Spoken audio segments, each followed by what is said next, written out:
Taste the Daily.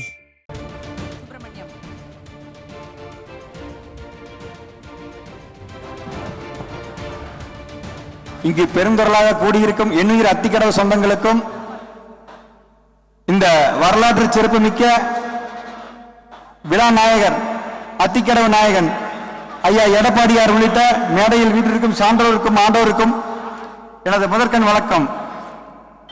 ஐயா, இந்த நன்றி அறிவிப்பானது இந்த ஆட்சி காலத்தில் இதுவரைக்கும் அடிக்கடி செய்தித்தாளில் மட்டும் பார்த்துட்டு இருந்த இந்த திட்டமானது 2019 பிப்ரவரி 28 அடிக்கல் நாட்டினப்பதான் அங்க ஐயா எங்களுக்கு ஒரு நம்பிக்கை வந்துச்சு. அதுக்கு இந்த போராட்ட குழு சார்பா நாங்க நன்றியை தெரிவிச்சுக்கிறோங்க ஐயா.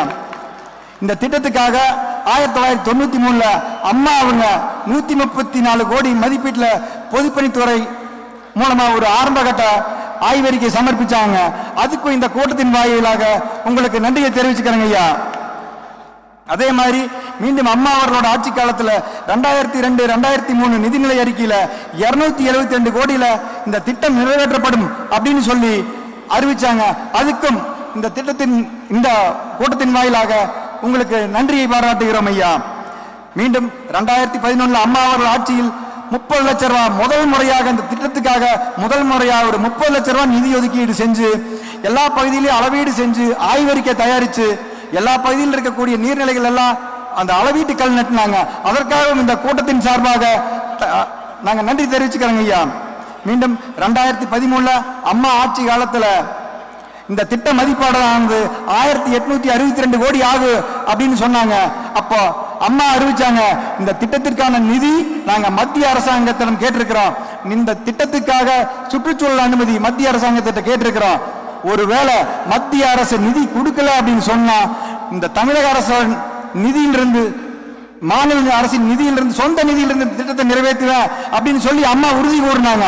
அதற்காக இந்த கூட்டத்தின் வாயிலாக நன்றி தெரிவிச்சுக்கிறேங்க ஐயா. அதே மாதிரி 2016 பிப்ரவரி 8 தொடங்கி 2016 பிப்ரவரி 19 வரைக்கும் நடந்த அந்த 12 நாள் உண்ணாவிரத வேள்விக்காக மாண்புமிகு புரட்சி தலைவி அம்மா அவங்க 3.27 கோடி நிதி ஒதுக்கி நிர்வாக ஒப்புதல் வழங்கி அரசுதலை வெளியிட்டாங்க. அதுக்காக இந்த கூட்டத்தின் சார்பாக நன்றி தெரிவிச்சுக்கிறேங்க ஐயா. அதே மாதிரி 2017 பிப்ரவரியில் நீங்க மீண்டும் முதல்வரான உடனே 2018-19 நிதிநிலை அறிக்கையில இந்த திட்டத்துக்காக முதல் முறையாக 250 கோடி நிதி ஒதுக்கினீங்க ஐயா. அதுக்காகவும் இந்த கூட்டத்தின் சார்பாக நாங்க நன்றி தெரிவிச்சுக்கிறோங்க. அதே மாதிரி 2019 யாருமே எதிர்பார்க்காத வண்ணம் 60 ஆண்டு காலமா ஒரு கனவாகவும் எல்லா அரசியல் கட்சிகளோட தேர்தல் அறிக்கையில் மட்டும் இருந்த இந்த திட்டத்தோட அடிக்கல் நாட்டு விழா அவனாசியில் மிக பிரம்மாண்டமா நடத்தினீங்க ஐயா. அதுக்காக இந்த கூட்டத்தின் சார்பாக நன்றி தெரிவிச்சுக்கிறேங்க ஐயா. அது வரைக்கும் நீங்க என்னைக்கு இந்த திட்டத்துக்காக அடிக்கல் நாட்டினீங்களோ அடிக்கல் நாட்டி இந்த திட்டத்துக்காக குழாய் கொண்டு வந்து இறக்குனீங்க. அது வரைக்கும் எங்கள் பகுதியில் எல்லாம் வெறும் 5 லட்சம் 10 லட்சம் தான் ஒரு ஏக்கர் விலை போயிட்டு இருந்தது. ஆனா இன்னைக்கு எங்க வேணாலும் கேட்டு பாருங்க ஐயா, அத்திக்கடவு திட்டத்தால் பயன்படக்கூடிய எந்த ஏரியாலையும் இன்னைக்கு 50 லட்சம் 60 லட்சம் கம்மியா இடம் இல்லைங்க ஐயா. அதுக்காக இந்த கூட்டத்தின் சார்பாக நாங்க நன்றி தெரிவிச்சுக்கிறோங்க. அதே மாதிரி 2019 டிசம்பர் 25 இந்த திட்டத்திற்கான பூர்வாங்க பணி துவங்கிச்சுங்க. அதுல இருந்து சரியா வெறும் 16 மாதத்துல நீங்க ஆட்சியில் இருந்த வரைக்கும் 83.4% பணிகள் மிக சிறப்பா நடத்தினீங்க.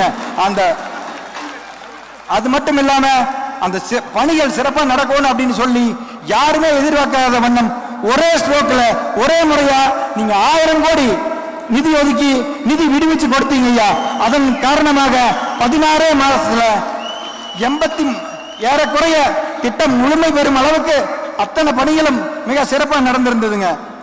அதே மாதிரி மாதம் ஒரு முறை இந்த அத்திக்கடவு திட்ட பொறியாளர்களை கூப்பிட்டு ரிவ்யூ மீட்டிங் நடந்து திட்டம் என்னாச்சு அப்படின்னு ஒவ்வொரு மாசமும் ரிவ்யூ மீட்டிங் நடத்தி ஆய்வறிக்கை கேட்டு இந்த திட்டத்தோட பணிகளை முடுக்கி விட்டு இருந்தீங்க. அதாவது கொரோனா காலகட்டத்தில் கூட பணி தொய்வா இருந்த காலத்தில் கூட வட மாநில பணியாளர்களை பிளைட்ல கூட்டிட்டு வந்து வேலை செய்யுங்கன்னு சொல்லி இந்த ஒப்பந்த நிறுவனமான LNT நிறுவனத்துக்கு அறிவுறுத்தி அவங்க பிளைட்ல கூட்டிட்டு வந்து இந்த திட்டத்தை நிறைவேற்றி கொடுத்தாங்க.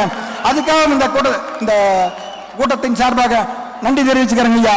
அதே மாதிரி இந்த திட்டத்தில் பயன்பெறக்கூடிய 3 மாவட்ட மக்கள் பயனாளர்கள் சார்பாக மட்டும் இல்லைங்க, வரும் தலைமுறை இந்த திட்டத்தால் பயன்பெறக்கூடிய 7 தலைமுறை சார்பாகவும் இந்த கூட்டத்தின் சார்பாக உங்களுக்கு நன்றி தெரிவித்து வாய்ப்புக்கு நன்றி கூறி விடைபெறுகிறேன். நன்றி, வணக்கம்.